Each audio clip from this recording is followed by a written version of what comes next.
दोस्तों e commerce से quick commerce की तरफ कैसे पूरी इंडस्ट्री कन्वर्ट हो रही है, कैसे क्विक कॉमर्स बढ़ती हुई मार्केट का बढ़ता हुआ डिमांड, बढ़ता हुआ रेवोल्यूशन है, आज इस वीडियो में हम लोग पूरा डिटेल में डिस्कस करेंगे। इससे आपको क्या प्रॉफिट होगा, ऐसे एप्लीकेशन को डेवलप करने से आपके बिजनेस में क्या ग्रोथ आएगी।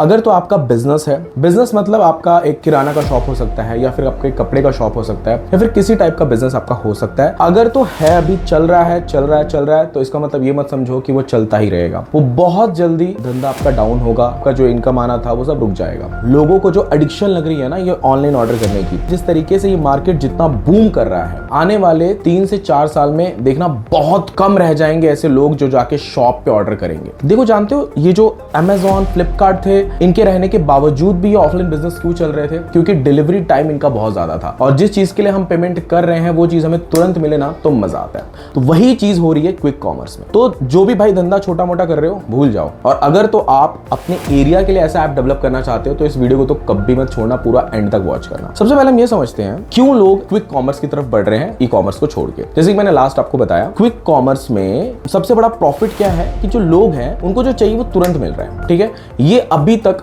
Amazon, फ्लिपकार्ट नहीं कर पाया। क्या आज तक आपके साथ ऐसा हुआ है कि आपने Amazon, फ्लिपकार्ट से कुछ ऑर्डर किया हो, वो आपको 15 से 20 मिनट में दे दे? नहीं दे पाएगा। सेम डे डिलीवरी हो सकती है, बट आधे घंटे 15-20 मिनट में कभी नहीं हो पाएगा। अभी तक इनका डिलीवरी चैन इतना नहीं बना है। तो सबसे बड़ा बेनिफिट तो वो हो गया। दूसरा सबसे बड़ा बेनिफिट ये हो गया है, जो आपके वेंडर्स रहते हैं ना, आपके एरिया के नियर बाई जो वेंडर्स रहते हैं उनको भी यूज कर सकते हो। अगर वेंडर नहीं है तो बहुत सारे ऐप में तो क्या होता है कि ये वेंडर ही नहीं दिखाते हैं। देखो, मल्टीपल टाइप के इसमें भी ऐप्स है, कुछ में वेंडर्स दिखते हैं, कुछ में वेंडर्स नहीं दिखते हैं। तो जिनमें वेंडर नहीं दिख रहे हैं तो उसमें कोई कंफ्यूजन ही नहीं कि भाई कहां से आ रहा है, जो प्रोडक्ट आएगा बेटर ही आएगा। अब ये समझते हैं इस टाइप के ऐप का सक्सेस का पहले रीजन समझो क्या है। इस टाइप के ऐप का सक्सेस का रीजन है डेटा। अब इस टाइप के ऐप देखो, आप कहीं गांव में चल रहे हैं, अभी नहीं चल रहे हैं, अभी तक नहीं चल रहे हैं, फ्यूचर में चल सकते हैं। तो अभी तक नहीं चल रहे हैं, इसका मतलब ये हुआ कि आपके पास अभी अपॉर्चुनिटी बहुत अच्छी है। तो वो अपॉर्चुनिटी का फायदा उठाओ, और उस एरिया के लिए अगर आप ऐप डेवलप कर पाते हो। देखो, मैं आपको अगेन बता रहा हूं, ऐप डेवलप करना डिफरेंट पार्ट है, उसको चलाना डिफरेंट पार्ट है। आप चला कब पाओगे, सक्सेस कब पाओगे पता है? जब आप अपने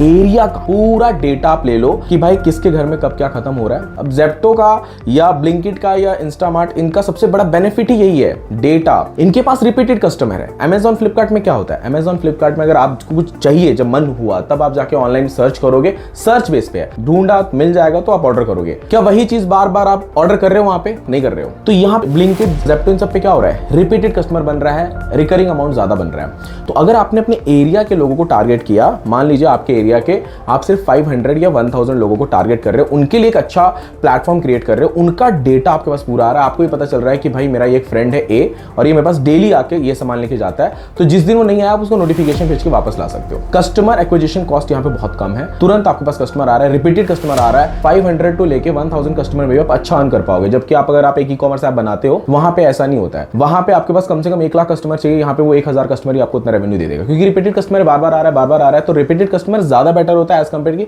हर महीने में या 2 महीने में एक बार आए। वैसे कस्टमर से ज्यादा बेटर एक रिपीटेड कस्टमर होता है। अपने एरिया के लिए आप एक ऐसा ऐप बनाओ। ऐसे ऐप को डेवलप करने में बहुत ज्यादा कॉस्ट नहीं आती है, सिंपली 3 to 5 लाख के बिटवीन आपको एक बहुत अच्छा ऐप डेवलप करके मिल जाता है विद डेटा के साथ। मैं बेसिक ऐप की बात नहीं कर रहा, अच्छा एडवांस ऐप की बात कर रहा हूं। ठीक है, उसके बाद में इसको मैनेजमेंट के लिए सर्वर का भी बहुत ज्यादा खर्चा नहीं आता, बट हाँ शुरू में क्योंकि डेटा कम है तो आपका कम खर्चा आएगा, 2000-5000 से लेकर 10,000 के बीच में आएगा। लेकिन जब आपका डेटा ज्यादा हो जा रहा है, जब आपकी अर्निंग लाखों में पहुंच रही है, तो वहां पे पॉसिबिलिटी कि आपका सर्वर का खर्चा 20-30,000 भी आएगा, क्योंकि आपके पास इमेज रहेगा डेटा में। हाँ, अगर इस टाइप का आपको ऐप डेवलप कराना है, देखो ऐप डेवलप कराने के लिए आप किसी को भी कॉल करो, मैं वो नहीं बोल सकता कि आप सिर्फ मुझे कॉल करो, लेकिन ऐप को सक्सेस करना है ना तो आप मुझे कॉल करो, क्योंकि मैं बहुत डीप जाता हूँ। हाँ, डिस्कशन करने के लिए मैं कंसल्टेंसी चार्जेस लेता हूँ, इसका ऐप डेवलपमेंट कॉस्ट क्या आएगा, ये सारी चीजें समझना है, डीपली स्टडी करनी है, रिक्वायरमेंट में क्या क्या होना चाहिए, इसके लिए आप हमें कॉल कर सकते हो। नीचे डिस्क्रिप्शन बॉक्स में हमारा कॉन्टैक्ट नंबर दिया हुआ है। बनवाओ किसी से भी, बट सक्सेस करना है ना अपने आप को तो मुझे कॉल करना। नीचे डिस्क्रिप्शन बॉक्स में कॉन्टैक्ट नंबर दिया हुआ है। थैंक यू दोस्तों, मिलते हैं नेक्स्ट वीडियो में। हाँ, अगर आपको समझ में आ गया वीडियो तो शेयर जरूर करना आपके उस फ्रेंड को